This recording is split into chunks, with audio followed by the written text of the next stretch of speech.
No seat for failures, my parents said, right there, in front of everyone. We erased you from Thanksgiving dinner. The room went quiet. The turkey steamed. My chair was gone. My name was not on the place cards.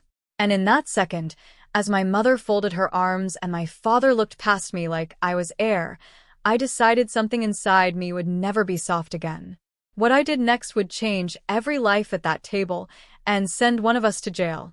But before I tell you how that night ended, stay with me. If you feel stories in your bones, if you've ever been pushed out of your own family, watch and subscribe for more. Because this isn't just a story.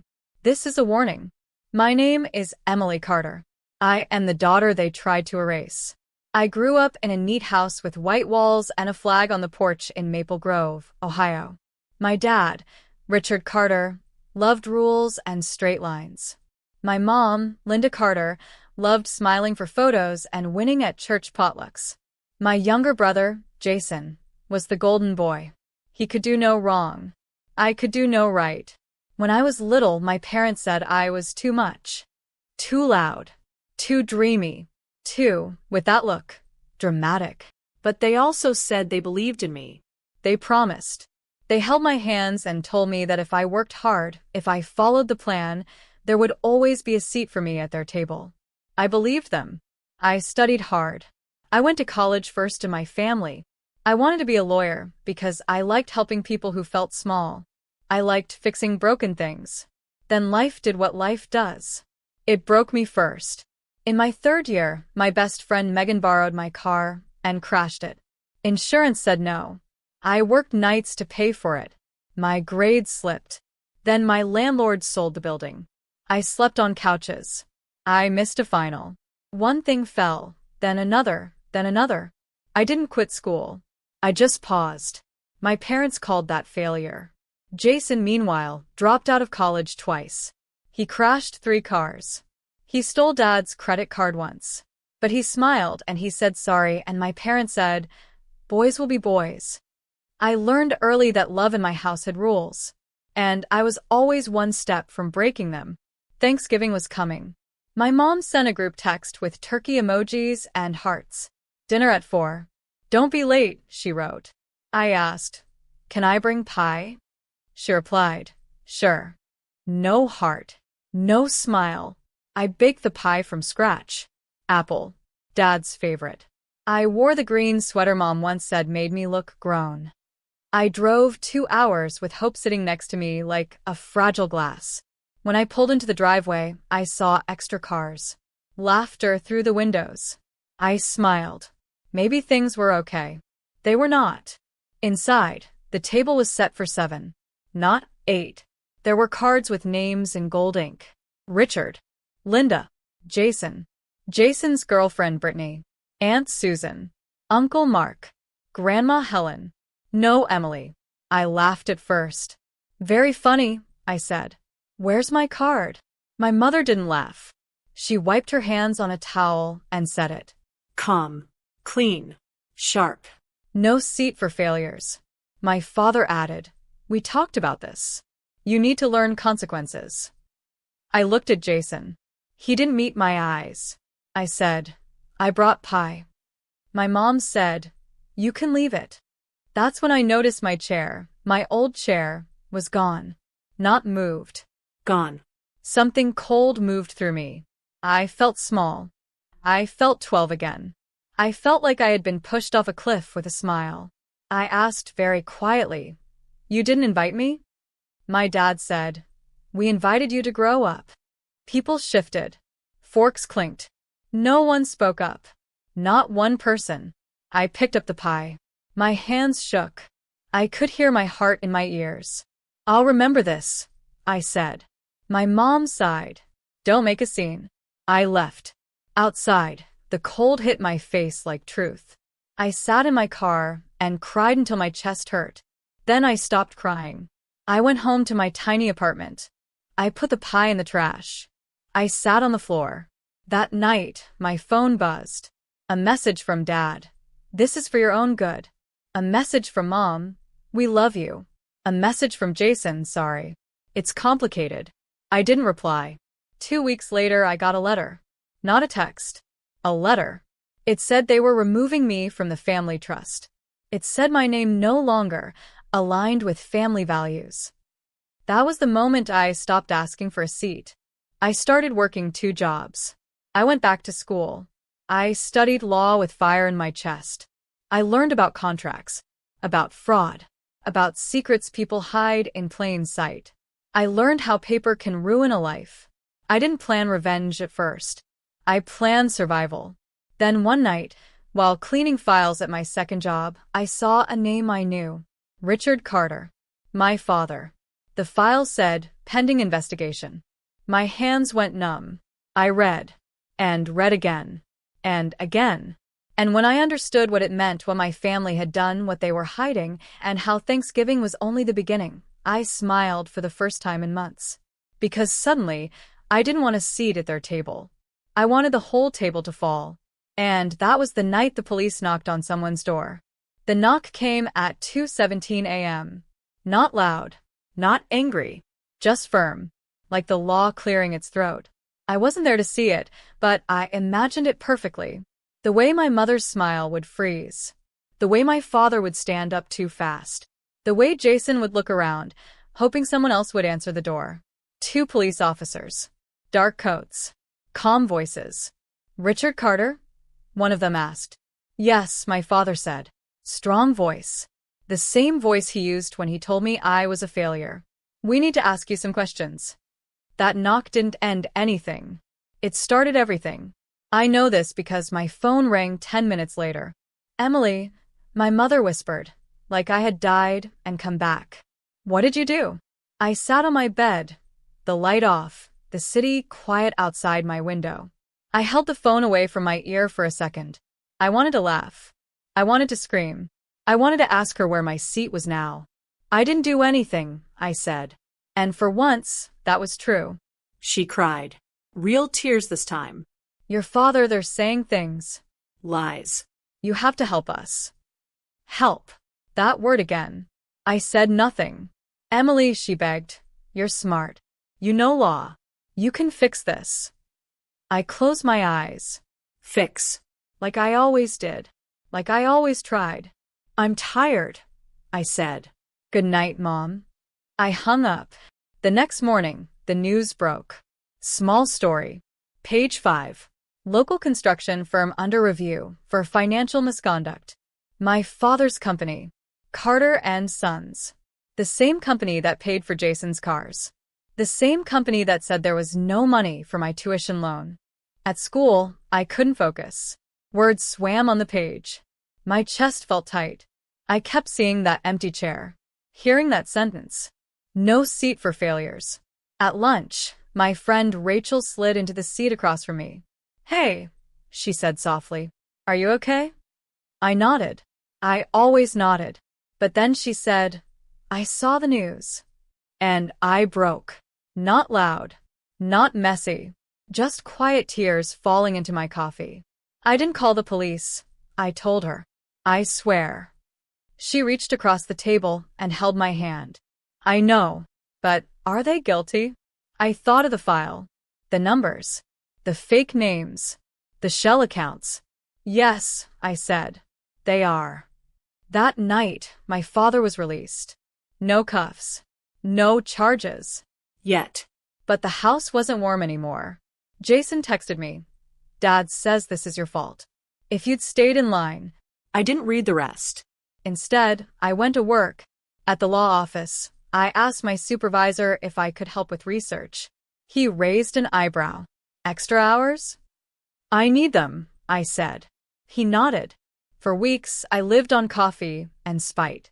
I studied during the day, worked at night, slept when my eyes burned. And slowly, piece by piece, I understood the truth. My father had been moving money, not just to avoid taxes. Worse. He used fake charities. One was in my name. Emily Carter Foundation. I stared at the screen until my vision blurred. He had erased me from Thanksgiving but used my name to hide his crimes. That was when revenge stopped being a feeling and became a plan. I didn't rush. I waited. I learned. I kept my head down. Meanwhile, my family fell apart without me. Mom called every day, then cried when I didn't answer. Jason stopped texting. Brittany left him. Grandma Helen had a stroke from stress. And still, they never apologized. 3 months later, I was called to court, not as a defendant, but as a witness. The prosecutor, Mr. Adams, shook my hand. "You're brave," he said. I didn't feel brave. I felt empty. In court, my father wouldn't look at me. My mother stared like I was a stranger. When the judge asked me to speak, my legs shook. I told the truth. All of it. Simple. Clear. When I finished, the room was silent. The judge nodded. "Thank you, Miss Carter." Outside, reporters shouted questions. Cameras flashed. "Why did you testify against your family? Do you feel guilty? Are you doing this for revenge?" I said nothing. That night, Jason showed up at my door. He looked smaller, older, Broken. "You ruined us," he said. I opened the door wider. "You erased me first." He swallowed. "Dad might go to jail." I thought of the chair, the pie in the trash. "Actions have consequences," I said. He laughed, bitter. "You sound just like him." "No," I said. "I sound like someone who survived." He left. Weeks later, the verdict came. Guilty. Fraud. Tax evasion. Identity misuse. My father was sentenced to prison. My mother fainted in court. As they led him away, he finally looked at me. His eyes were full of something I had never seen before. Fear. But the story didn't end there. Because as the guards closed in, my father leaned toward the prosecutor and said one sentence. Quiet, sharp. That made the room gasp. "Ask her where the missing money really is." Every head turned to me. And in that moment, I realized something terrible. This wasn't over. Not even close. The room didn't move, but I felt like the floor had dropped. "Ask her where the missing money really is." My father's words hung in the air like smoke. Heavy. Poisoned. Reporters froze. The judge leaned forward. The prosecutor turned slowly, his eyes sharp now, no longer kind. "What does he mean?" someone whispered. My mother let out a sound I had never heard before. Not a cry. Not a scream. Something broken. I stood there, hands at my sides, heart beating so hard it hurt. I didn't understand. Not yet. But I knew one thing. My father had just pulled me into his fall. The judge ordered silence. My father was taken away. The courtroom emptied in loud, messy pieces. But the eyes stayed on me. Outside, Mr. Adams stopped me. "Emily," he said carefully, "we'll talk later." Later came fast. 2 hours after I got home, there was another knock. Daylight this time. Still firm. "Miss Carter?" "Yes." "We need you to come with us." They didn't cuff me, but they didn't smile either. At the station, they sat me in a small room with gray walls, a camera in the corner, a metal table between us. Mr. Adams walked in with 2 other officers. He closed the door. "Your father claims you know about unaccounted funds," he said. "Is that true?" I laughed. A short, scared sound. No. "He's lying." "Then explain this," one officer said, sliding a paper toward me. It was a bank statement. My name at the top. Balance, $487,000. My breath stopped. "That's not mine," I said. "I've never seen this." "But it's in your name," Mr. Adams said gently. "Opened 2 years ago." 2 years ago. The year I was sleeping on couches. The year I missed my final. The year my father said I was irresponsible. I felt sick. "He used me," I whispered. They questioned me for hours. I told them everything. About the file. About the fake charity.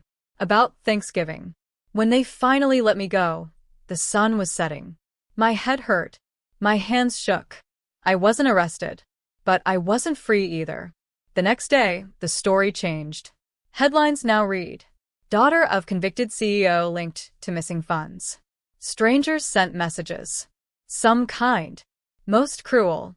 "Apple doesn't fall far." She played the victim. Lock her up too. At school, people stared. At work, my supervisor asked me to take some time. I went home and sat on the floor again. just like before. Only this time, I wasn't crying for my family. I was crying because I realized something worse than being erased. I was being blamed. My mother called that night. Her voice was flat. Empty. "Tell them where the money is," she said. "I don't know," I replied. She was quiet for a long time. Then she said, "If your father goes away forever, it will be on you." I hung up. Days passed. Then weeks. The prosecutor froze my accounts. All of them. Even my savings. I couldn't pay rent. I couldn't buy food. Rachel helped. She brought groceries. She hugged me while I shook. "I did the right thing," I kept saying like a spell. She nodded. "You did. But the right thing doesn't always protect you." Then something strange happened. I got a letter in the mail. No return address. Inside was a key. And a note. "Storage Unit 317. Don't trust them." My heart raced. I went that night. The unit was dusty. Old boxes. A smell of oil and metal. In the back, under a tarp, was a safe. I opened it. Inside were documents, flash drives, and a ledger. My father's handwriting. The truth. He hadn't just hidden money. He had partners. Judges. City officials. People who could ruin me without touching me. And at the last page, a note. "If you're reading this, Emily, they think you're weak. Prove them wrong." My hands trembled. This wasn't revenge anymore. This was war. I took the files and drove home, my mind spinning. Halfway there, blue lights flashed behind me. I pulled over. The officer walked up slowly. "Ms. Carter," he said, "step out of the vehicle." "For what?" I asked. He looked at me, not unkind, but firm. "You're being detained for questioning in connection with obstruction of justice." My knees went weak. As he reached for the door, I knew someone had beaten me to the truth. And they were coming for me next. The cold metal clicked around my wrists. That sound, sharp, final, cut deeper than any word my parents had ever thrown at me. I sat in the back of the police car, hands shaking, heart racing, trying to breathe. The city lights blurred past the window like they were running away from me. I kept thinking one thing over and over. I told the truth. I did the right thing. But the right thing was putting me in handcuffs. At the station, they took my phone. My bag. The flash drives were still in my car. Thank God. They hadn't searched it yet. Or maybe they had and just hadn't told me. I was placed in a holding cell. Concrete bench. Steel bars. A smell of sweat and fear. I hugged myself and waited. Hours passed. Or minutes. Time felt broken. Finally, Mr. Adams came in. He didn't sit this time. He stood with his hands on the table, his face hard. "Emily," he said, "why didn't you tell us about the storage unit?" "I didn't know it existed until today," I said. "Someone sent me a key." He studied me. "Who?" "I don't know." He sighed. "You're making this difficult." I felt something snap inside me. Not anger. Not fear. Clarity. "My parents erased me," I said slowly. "They used my name. They stole my life. And now you're asking me to protect the people who hurt me?" Silence. Then he said, "If you're hiding evidence, you could go to prison." "I'm not hiding it," I said. "I'm protecting myself." They released me near morning. No charges. Yet. When I stepped outside, Rachel was there. Red eyes. Tight hug. "They tried to scare you," she said. "It worked," I replied. The next day, my lawyer, court-appointed, tired, but sharp, told me the truth. "They want you to crack," she said. "Your father's partners are powerful. If you hand over those files the wrong way, they'll bury you." "So what do I do?" I asked. She leaned in. "You play chess, not checkers." For the first time, I felt like someone was on my side. We made copies of everything. We logged dates, names, transfers, crimes stacked on crimes. Then we waited. My mother showed up at my door a week later. She looked older. Smaller. Her hair was gray at the roots. "I raised you," she said, like it was a weapon. "You raised Jason," I replied. "You tolerated me." She slapped me. Not hard. but it shocked us both. Then she cried. "Please," she said. "If you love us, stop this." I looked at her hands. The same hands that took my chair away. "I loved you," I said. "You taught me that love has conditions." She left without another word. Court came again. This time it wasn't about my father. It was about me. They charged me with temporary obstruction. A weak charge. A warning. I stood before the judge, my stomach tight, my future shaking. The prosecutor spoke. My lawyer fought back. Then something unexpected happened. Mr. Adams stood up. "Your Honor," he said, "new evidence has come to light." He looked at me. Provided by Ms. Carter. The room buzzed. They played recordings, showed documents. Names fell like dominoes. Judges, officials, business partners. My father's network collapsed in real time. Gasps. Shouts. One man fainted. The judge banged the gavel. Order. Order.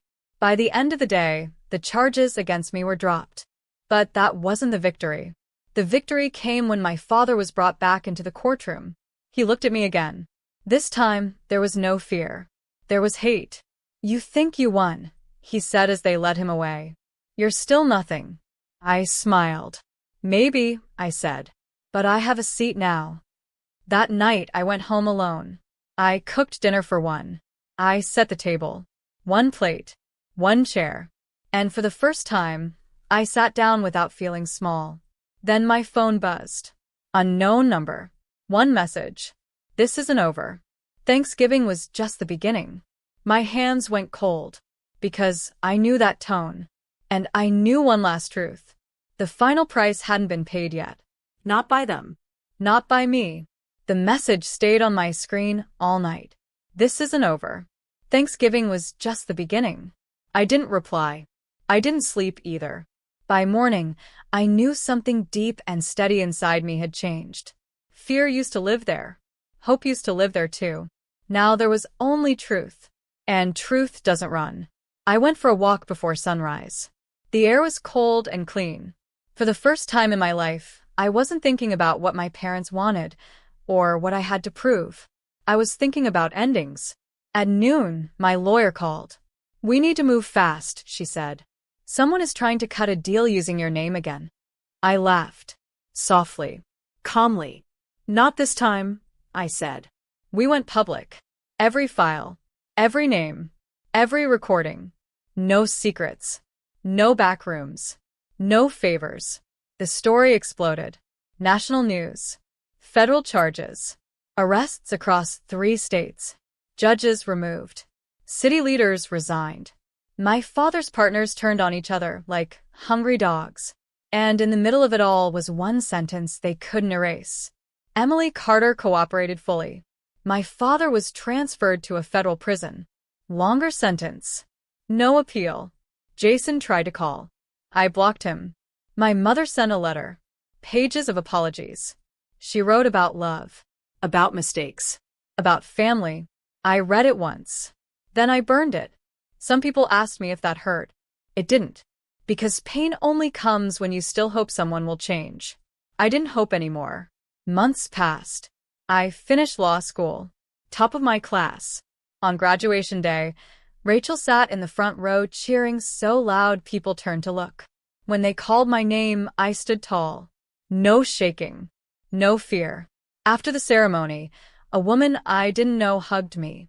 "My parents cut me off too," she whispered. "You gave me courage." That's when I understood the real revenge wasn't jail. It was becoming visible. On Thanksgiving morning, 1 year after the night they erased me, I woke up early. I cooked. Not turkey. Something better. I invited people who had nowhere to go. A neighbor. A classmate. A woman from my support group. Rachel, of course. I set the table myself. 6 plates. 6 chairs. Every seat filled. Before we ate, someone asked, "Emily, do you want to say something?" I looked around. Real smiles. Warm hands. Chosen family. I thought of that empty chair. The trash can. The cold driveway. And I said, yes. I raised my glass. A year ago, I was told there was no seat for failures, I said. So, I built my own table. They clinked glasses. Laughed. Ate. Later that night, my phone buzzed one last time. Unknown number. You think you're better than us now. I typed back. No. I'm free. Then, I turned the phone off. Somewhere far away, my parents sat in silence with all the seats they had protected so fiercely. And me? I finally understood the truth they never did. You don't need a seat at someone else's table. When they erase you, you write yourself back in.